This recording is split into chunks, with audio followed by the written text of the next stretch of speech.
Comment on a militant Oya Martin Fayoulou a recruté des coulons en cravate, des médiocres, des microbes, tous ces gens-là, ce sont des malfaiteurs, ce sont des criminels.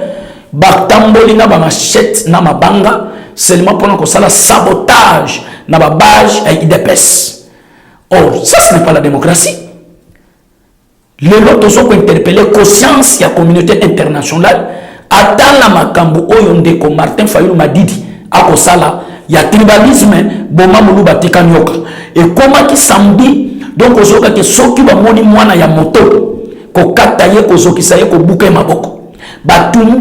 Merci balandi nyonso ya Shadracom TV obolingaka mingi topesi na mbote na patron Shadrack na kati ya mikili ya poto pe na kopesa mbote na balandi nyonso ya Shadracom TV na pesi lisusu mbote na pasteur Papi Santima na Londres pe na kopesa lisusu mbote na famille Okende na kati ya Londres mbote na bino na pesi lisusu mbote na papa Timothée na kati na Allemagne mbote pe ba diaspora nyonso oyo bozoko soutenir ba président parlementaire debout boko lobela ba mona mikili ya poto mbote na bino ebele oyo chaîne na bino mingi bolingaka Shadracom TV oyo ezoko kambama na journaliste na biso mwana mboka ndeto kokoba lelo na masolo kitoko ya mboka oyo ezoko se passer na République démocratique du Congo. Merci bomonaki mokolo ezalaki samedi vendredi le 12 ezalaki masolo na biso tobetaki ya base ezalaki journée ya base oyo journée oyo ezalaki date spéciale oyo le chef de l'état base yebisaka ye retirer signature pe ayoka arrêter la signature le et comme ça est président de la République tozalaki na milulu bolandaki bino nyonso to oyo président ayi Jean-Marc Kabunda Kabundu ndenge alobaki que non mutu oyo akobundisa biso nani abortami nanu te pe akotikalaka kozala te pe akozalaka te. Merci pour na balandi nyonso obolandaka Shadracom TV ezali moko na bino mboloko nyama mayele oyo alekaka mingi pona kotalisa bino bosolo politique ndenge ya bonzambe. Merci na koyebisa batu nyonso obolandaka Shadracom TV journée ya base elekaki kitoko pe ezalaki journée moko spéciale pona ngai na kosenga ngo ezala date historique oyo kotika la libela pona biso o totali journée oyo tobengi journée ya base etika la date historique pona biso IDPS pe banda kozala ka date oyo to banda ko sepela ka pe kozala date oyo kozala anniversaire pona mayetali parti na biso IDPS tokoleka na itanduke ya masolo ya mboka. Lelo yona komona bandeko oyo basali bloc basangani basali marche oui na encourager bango parce que nous sommes sur la démocratie c'est ça la démocratie mais eloko ekopesa ngai passe komona ba militant oyo Martin Fayoulou akenda ko recruter des coulons en cravate des médiocres des microbes tous ces gens-là ce sont des malfaiteurs ce sont des criminels batambolina ba machette na mabanga seulement pendant que ça la sabotage na ba base et IDPS. Or ça ce n'est pas la démocratie. Les lots sont interpellés conscience la communauté internationale attend la makambo oyonde ko Martin Fayoulou Madidi ako sala ya tribalisme boma mulu batika nyoka et comment qui samedi donc ozoka ke soki ba moni mwana ya moto ko kataye ko zokisa ye ko buka maboko batumbi na siège ya palu. Mais mutu yaban oyo ya mubenga ka Fayoulou aza mutabandundu. Mais comment que me tumba chaise ya batabandundu? Bon moni que le Martin Fayoulou aza sénégalais. Puisque ceux qui aza mutabandundu akoki ko tumba palu te, batumbi palu pe ba saboter ba biloko nyonso ezalaki na kata chaise ya palu. Ou existe na sote mouton ya de bonon ndengo soki de changu na masina. Pe ba soki si président parlementaire debout lichette na mutu ba pandi base ya président Cisco ya banza na kapela ba pandi base ya mboloko ya mamayele juste na kauka ba pandi na photo ya chef de l'état na photo ya ndeko Jean-Marie Louclas oya zalaki moko ya membre ya PPRD mais lelo à côté na union sacrée. Mais je regrette beaucoup bino bosengi marche mais beaucoup na terrain pour nous ça sabotage c'est que pour la famille les qui marche soulèvement populaire puisque comment qui colliba na ba dendo o le bato azote kana ba mesa est-ce que biso idepes tant to bande ko ça la marche to bande beta ba congolais to bande zo ça ba congolais mais non ce qui te dit que non yo ozoki si munu bana moto to banda ko récupérer bana yefe bana bateka ka makasu bana bachaka siras puisque yo oyeli bato tribalisme. Mais on a regretté ma casse. Ça, ce n'est pas la démocratie. On a la démocratie, liberté d'expression. Voilà qu'aujourd'hui, nous, l'UDPS, nous sommes un parti au pouvoir. Tu attaques de mon côté, tu dis que nous avons marche, tu peux apporter, nous n'avons rien. Et l'on peut candidater, échanger pour le côté, peut voyer que candidat toujours à sa présidence. Et puis le président de la République, Félix, reste toujours en fonction. Il travaille pour le peuple d'abord. Et c'est ça que moi je demande au monsieur Martin Fayou. Si tu es devant Doudou, il ne faut pas te faire des bêtises comme ça. Donc vous êtes là pour attaquer les gens des panneaux. Mais panneaux, c'est là qu'il y a Kabila. Et tous ces gens-là, on les pour accompagner Kabila, pour travailler. Mais vous êtes de Foufou de Mémimbari. Foufou de Mémimbari. Parce que vous étiez ensemble depuis longtemps avec M. Kabila. Mais vous venez seulement pour le coco, ça peuple congolais que non, ceux qui n'ont pas eu pouvoir, je dois arrêter M. Kabila. Mais aujourd'hui, retour et pas Kabila. Vous sangani, vous salez marche pour le coco, ça peuple. Surtout vous, les gens de PPRD. Est-ce qu'aujourd'hui, les gens de PPRD, s'il te plaît, est-ce que Batouya PPRD, ils ont droit maintenant, il y a ça la marche, n'a qu'à pays. C'est folie, c'est impitoyable. Quelle chose, quel exemplaire aujourd'hui, M. Chadar, ou la Coco ça va congolais, rien du tout. Et Chadar, jusqu'aujourd'hui, va salir 18 ans à pouvoir na bango. Momo ya FPI et Kenawapi. Et dis-moi, le tueur, on va comme la biso, Besper ni balé. Aujourd'hui, montre ya Besper, on est dans ma boca Chadar. Mais le Chadar a bimina balabala pour dire au peuple congolais que Félix Aza dictateur, collègue Kabila. Je regrette beaucoup. Tant que je langage à Chada, en tout cas, Batubazanga Sony. PPRD. Est-ce que nous avons une leçon qui s'appelle peuple congolais? Voilà la leçon de mon côté. Botika pour distraire Bisso. PPRD des distractions pour la bignon. Boké pour recruter Bakuluna.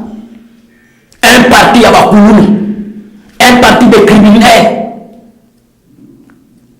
Un parti à médiocre, un parti à microbe, Chadar est un microbe, un médiocre, ce monsieur qui n'ont pas capacité, bah salir 18 ans, il y a gérer même pays, de criminels à cravate, de voleurs, de koulouna, boké vous recruter ba koulouna, na ba criminel, pour le lo ba tumba RDC, ba bandi ko saboter ba baja IDPS, est-ce que biso, to sala marche, sauf qui vous amibali. Bon, les canaux, on sait, ton dit mamino. Bon, mon marche n'a pas échoué. Bon, ça va marche de soutien pour match n'a pas gagné. Tu gagnes qui match lobby. Le chef de l'État lui-même a salé toujours dans le terrain. Quand il y a un match qui va jouer, à motiver, par mon solo qui top. Match est tamboli bien. C'est ça qui t'a encouragé, nous, dans la marche, vous savez qui marche, nous, sur vos salles. Vous avez un terrain, vous avez un échec. Vous savez, marche, tu gagnes le match. Vous savez, marche, quand il l'équipe président Yasseni. Il faut apporter le locomotive. Donc vous êtes là maintenant pour distraire le champ. Et aujourd'hui, voyez que le peuple congolais a tellement des gens. À ça, nous sommes en distraction. Le peuple congolais a comprendre que tous ces gens-là, ce sont des choses. Des escrocs, des malfaiteurs, des médiocres. Si aujourd'hui, M. Chadar Abima, ayebi sabiso que président Félix aza dictateur ko le Kabila na ko seka pe na ko lela banani o ba yeli biso pillage na mboko banani o de no crimiti le na est zo salam bato bazo kufa impunité violation banani o ba bomi jekami banani o ba bomi CNSS banani o ba bomi FPI banani o ba bomi MIBA banani o ba bomi SONAS banani o ba bomi ONATRA. Et ça, les gens y a peu peur. On va gérer qui mboka pendant 18 ans. Maintenant, aujourd'hui, PPRD a recruté Bakuluna, a Kabul, 5 000 pour la marche, va déclarer que le président Félix a un dictateur. Je regrette beaucoup. Et puis, les Congolais, ils ont Chadar, Bazolanda Bochabo, Bazolanda Bangoïka, Sandi Congolais, ils ont Boma. Na lobby, Bozaba fou. Et tous ces gens-là, ce sont des microbes. Et tous ces gens-là, ce sont des malfaiteurs. Et tous ces gens-là, ce sont des aventuriers. Si aujourd'hui, vous sommes accompagnés de la PPRD, eh, bah, Congolais passent, hein? Bah, Congolais ça passe, hein? Bateau va bomber 18 ans. Bateau va violer na basi na bino. Bateau va lali na ba maman na bino. Les lots vraiment ba Congolais va comme accompagner bateau. Passe. Chada, avant qu'on les Congolais la marche, hein? Il faut les bisabi son bon FPI qui est là wapi. Il faut Chadar au bisabiso. Bespère wana bo moment, bokunda ba mo place ni. Il faut Chadar au bete la biso, likamotali force commune. Je regrette beaucoup. Ce que vous avez Chadar, on a déjà un dossier au Yekangamaki. Ba dossier fongwami pona yo, il faut pas kangayo puisque yo Chadar vous avez qui numéro 1 traître envoyé ya masolo ya crime ya M. Kabila, c'est toi M. Chadar. Si aujourd'hui M. Chadar aussi existe dans le pays où Félix Aza dictateur comme Kabila, je regrette beaucoup puisque Chadar vous allez qui créer une opération du côte, pour créer qui va mettre volontaire, au créer qui va béret rouge, pour va Kinois, il y a une épaisse. Yo Chadar tinda même si pas battu ba ya kotumba permanence ya IDPS ba boma batu na kat lelo Chadar obini ola kisaba congolais ni monsieur Chadar keba monsieur Chadar attention Congo ezo ko appartient na biso ba congolais Congo e kotika la kate ya étranger si aujourd'hui ba bazo biso bata M23 comment batu bazali étranger boyaki comme ba réfugié ba protéger kibino et loko ko comme sangana Congo un réfugié un étranger ba personne nationalité pour nous protéger yo le loko ma ko réclamer aux réclamer mabele ya ba congolais yo comme président de la république pour na biso ba congolais c'est injure bo sala bloc ata bo sangani Congo mobimba bo sala bloc Félix a voté la président peu Félix a zo travailler c'est déjà trop tard puisque le moment où on a fait calcul il y a Koboma Félix il y a le coup d'état ciel qui beaucoup sambo pero suki le loto ça a qu'on l'a qui congolais que bateau le loto solanda n'a regretté n'a pas comportement ya ba congolais oyo vraiment congolais ba responsable na marche wana bazala kité ce que mon bilonge zalaki na marche wana ce sont des criminels Chadar criminel Bochabo criminel, Némi Moulan criminel, Monsieur Obemina criminel, Monsieur Rwandais Oyolani Devos Kitoko criminel, Monsieur Epenge criminel. Donc un groupe il y a des criminels, un groupe il y a des escrocs, un groupe il y a des malfaiteurs, un groupe il y a médiocre, un groupe de voleurs, un groupe de microbes, Basangani pour nous contaler ce peuple congolais que Félix Aza dictateur. Passi, pour Nabino, Pema, pour Nabino, Bosuki, mais le président Félix a travaillé dans la bonne gouvernance. Tozawana pour nous soutenir. À table, un des tribal, tel que je suis de Bandundu, Pandia Bandundu, Mugasoma Panda Beta Bandundu, Benulanda Martin Fayou fait. Parce que Martin Fayou, il y a que tribalisme Mochambi, tribalisme Mochambi, Yakindoki, Famunuba, Bikanyoka. Est-ce que nous avons à cause de la présidente de la République a ça la compétence? Non! Pour le moment, Moutouana a démon, Moutouana a criminel. Donc, pour l'andécoana, ce qui va être Tilombo soso, Boma Tilombo tika soso. Donc, idée ya Batouane za Marquana. Mais beaucoup l'homme, puisque le président Félix a zali mwana Nzambe, Taza Moussala Nzambe, ou a zali voté par le peuple d'abord. Yango moni, beaucoup souka, beaucoup lela, tina souka, beaucoup lela tina souka. Nan silité, nan le président Félix dictature, beaucoup comme ça, soit dictateur. N'encourager parce que police a salé musala malamu biso ba to bunda liti ya passe to zoba gaz to zoka to kota bandolo mais lelo ba Chadar robeta maboko bo encourager président Félix puisque dans la dit Chadar on dit que oui to sepeli pour marcher l'équipe malamu puisque démocratie est allée. Oui, nous sommes dans une démocratie dans notre pays. C'est ça un démocrate. Fatih Béton. Il faut qu'on dise au président de la République. Puisque c'est un démocrate, tout la question de marche, bon, ça va marcher, nabino, tina souka, y a apporté, vous n'a rien. Et bah, si vous le côté n'a Congolais, vous échouez. Donc, vous ça la marche, vous comme contenir. Vous ça marche, vous gagnez match. Vous ça marche, vous maleki. Au moins, vous avez tout le monde va faire trier. Et vous avez le côté. Bon, mi constater, surtout peut perdre yo bino na masolo politique parce que c'est la distraction pour ne pas perdre na kolobela ngote. Merci balandi nyonso obolanda toujours tozo kokoba ezali masolo politique. Ndeto kolobela lisusu li solo etali likambu ya CNSS o ezali compagnie ou entreprise le loba yeko changer déjà na biso tozo benga Jean Simon Fouti o yazali moko pe ya IDPS. Avant de travailler dans la vision, il y a les peuples d'abord. Bon, on dit CNSS, à l'époque, il y a M. Kabila, bah, déjà, il y a sabotage CNSS. Pendant que le CNSS à Zalakanango, c'est une entreprise. où les alim, nous les autres, ça mbongo na caisse à l'État. Mais pendant qu'on est allé occupé, na ba DG moko boye, attambongo bazo pesa les autres na nini à l'État, na caisse à l'État. Mais nous, on compte y a des déjà Simon Foot. De première chose, à côté de la retraite, 100 euros. Mais à Pessi Bangombo, à s'occuper na Bango, peut travailler à la CNSS aujourd'hui. Babaxel Bango salaire, peut bazofuta Bango malam. Ou à notre bengue DG, Jean Simon Foot, à zo travailler. Pour la vision, il y a chef de l'État. Il y a un moment qui pour la DG Jean Simon Foot, tu causeras toujours na simane parce que Azali na idée malam. Peut le lot, banda ou à l'État. Bon, il y a CNSS et Zana Banda, qui n'a pas province. Le long bon, comme côté dans le trésor public, na caisse à l'État, peut s'occuper na ma cambretali, va travailler à la CNSS. En tout cas, pour soutenir, en tout cas, tous les nasimanaye, bande konangai, ba congolais, totika motema mabe, totika ko inana, totika ko fingana, totika to langa d'étrangeté, to soutenir le président Félix. C'est notre frère. C'est notre frère. Donc avec frère, nos camarades, le choix est clair. Félix, c'est notre frère du pays. Fils du pays, de père et de mère. Bateau, vous qui nous accompagner. Bazali, un pigeon voyageur. Chadar, un pigeon voyageur. Kabila, un pigeon voyageur. Monsieur Fayou, un pigeon voyageur. Monsieur Moïse Katumbi, un pigeon voyageur. Mais Félix, Azali Soso Yamboka, fils du pays, donc de père et de mère.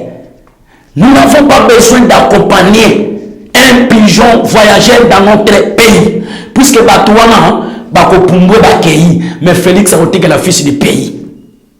Yamona Yepsi Congolais, to soutenir le pigeon voyageur, mais to soutenir le fils du pays, Fatih Béton. C'est notre frère du pays. Donc pour nous les Congolais, nous sommes Nabiso et nous ne péchons pas président Félix. Notre espoir, c'est le chef de l'État Fatih Béton. Sans le président Félix, nous les Congolais, tokozala batuka ya kolela.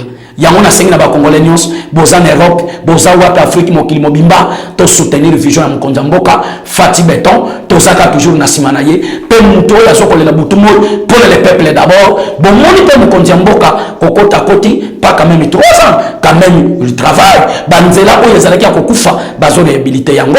Lelo ba billet d'avion eza kokita. Lelo to songi muke bana bakotanga, bon moni pe basenya ba solo na bango, masolo ya mbongo na bango ba bakiseli bango, pe bakofutama musala ezo sala mareto to soutenir le président de la République, ba to oyo ba telemi pour combattre le chef de l'État, ba kolonga te puisque nzambe likolo alobaki na Congo, c'est ba Fatih Béton. Na Congo, à part le président Félix, Moussou Azalité, oya kokiko sala pour le peuple d'abord. Ba sala 18 ans, ba tikala ko répondre ba Congolais ne lokomoko te. Lelo ba mingi ba zonga lisusu na ba distraction na bango. Oh, biso peuple congolais, to kondi ma bêtise wana te to zawana lisu likolo ya lisu. À part ndenge ba sabotage ba base na biso. Parlement de Bukauka, oye kamba magana président Mboroko Nyamamayene, ba saboter mesa, ba pandi ba drapeau, ba pandi ba nini nyonso tout au tchaba drapelé tout, biloko nyonso parlement de Bou. Parlement ya Kapela, et pas président Sisco, ba pandi yango parlement de Bou, ya Yolo et pas Dika, doyen, ba pandi na maison na ya biloko ya musala, ba tu ya la muka, yango tolingi, ba interpeller M. Martin Fayulu à rendre compte na babiloko ya batu ebeli ba piller ba maison na lemba ba piller ba tutina de bono ba kati batu ba maboko tozo ko interpeller conscience ya justice congolais ba bengisa M. Martin Fayulu aya ko rendre compte na masolo ko yuti koleka. Or marche a permis parce que toza na démocratie il faut ba la marche, mais comment ba komi ko saboter biloko ya ba congolais na place on a vraiment to sepeli na makambo na te to sepeli yango te to condamner ba action ya Martin Fayulu o ya kenda ko recruter ba kuluna kimbanse na ba kuluna mikongo na ba kuluna ya maluku na ya tele.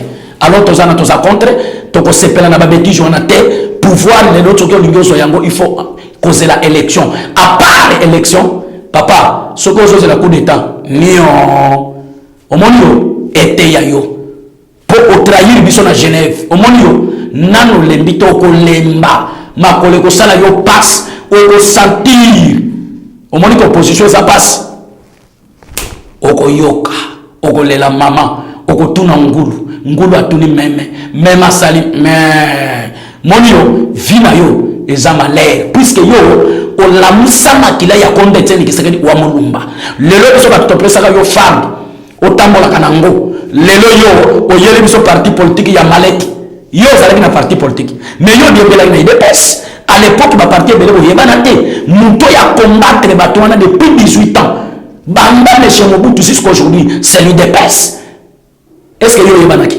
Est-ce que yo na Congo ba yebi yo aventurier escroc criminel voyou démon sorcier yo oko souffrir vina yo ekozala malheur lokolo ko saki ozala mutabandundu yo le diviser tribu ya baluba na bayaka yebaka ke vina yo kozala malheur pe vina yo kozala médiocre pe vina yo kozala microbe oko souffrir tina suka ete ya yo biloko ana nyonso ete ya yo oko yoka nano suki te oko suka nano changer langage to ko changer langage kasi soko za président bimali marche te ponani pema oko yoka. Merci Isalume Banda bampang na betu bene bikala mbote na pesi mbote lisusu na balandi nyonso ya Shadracom TV mbote na bino waneza laki moko na bino ya mboloko ni ya mama yele Isalume Banda to soutenir Fachi Beton c'est notre frère bampang na betu bandundu bampang na betu ba Congo bampang na betu ya Kasai bampang na betu Equateur bampang na betu ya Este bampang na betu Katanga betu Sangana batuna nyonso boke ba pigeon voyageur bota voyager. Mais Fati yake mwana ya bwala, Fati yake mtutu ya bwala, Fati yake nyoka bwala, betu fanyoka bwala na betu ve. Pigeon voyageur na pigeon ya mboka ezali différent. Pigeon voyageur akokende, pigeon mboka kotikala, c'est Fati Beton. Vous êtes des pigeons voyageurs. Monsieur Moïse Katumbi, Monsieur Adolphe Muzitu, Monsieur Martin Fayulu, Monsieur Epoyot Kanambe, Monsieur Emmanuel Chadari, vous êtes des pigeons voyageurs. Bino boko kende, mais Congo kotikala ba Congolais, boko yoka moto, Isalume Banda, Ntimambi, Benta Fotina Suka, ba yoka ni son. Isalume Banda. Merci.